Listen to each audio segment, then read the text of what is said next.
Muibi, Ya. gue punya cerita tentang satu perempuan, kita sebut aja namanya Rina. Dan ini pengalaman dia waktu umur 5 tahun. Rina punya satu adik laki-laki yang beda 2 tahun sama dia. Dan mereka tinggal di Magelang. Nah, kata almarhum papanya Rina, waktu adiknya Rina ini masih bayi, dia tuh sempat keliling kompleks sama babysitternya yang kita sebut aja namanya Mbah ya. Terus setelah muter-muter komplek itu, mbahnya tuh cerita kalau pas lagi jalan-jalan, si mbahnya nih disamper sama kayak nenek-nenek yang gak dikenal. Terus nenek-nenek itu bilang, jaga anak ini baik-baik, ada sesuatu sama anak ini. Semenjak hari itu, bapak sama ibunya Rina tuh langsung ekstra banget lah buat jagain adiknya Rina. Tapi makin lama, tanda-tanda aneh tuh malah lebih ada ke dirinya si Rina. Nah, si ibunya Rina tuh cerita kalau Rina tuh jadi punya kayak teman hayalan yang cuma si Rina sendiri nih yang bisa ngeliat. Oh. Rina juga katanya sering mimpi kalau dia tuh diajak main sama jin-jin yang ada di rumah dia itu. Oh. Dan makin bertambahnya umur, gangguan yang Rina rasain tuh makin banyak lagi.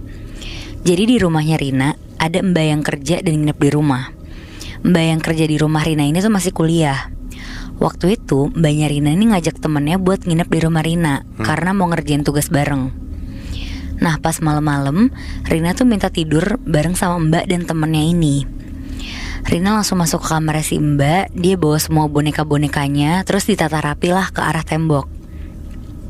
Terus Rina tidur duluan di situ. Sementara si mbaknya sama temennya ini masih nugas. Ya. Dan pas udah tidur, si Rina ini tiba-tiba kebangun. Terus pas kebangun itu, Rina langsung ngadep ke boneka-bonekanya dia. Dan pas dia lihat, si boneka-bonekanya ini tuh penuh sama sisik ular. Rina di situ langsung nengok ke tembok di atasnya dia. Dan sama tuh, tembok-tembok itu juga berubah jadi sisik ular. Terus di situ Rina tuh ngelihat tangan sama kakinya dia juga penuh sama sisik ular. Di situ Rina cuma bisa nangis, teriak-teriak, sampai mbak dan temen yang masih fokus nugas langsung nyamperin Rina. Tapi Muibi, bukannya Rina tenang pas disamperin, dia malah makin nangis karena ternyata muka mbak sama temennya ini juga penuh sama sisik ular. Semua sisik ular yang dilihat si Rina ini warnanya tuh hitam keijuan.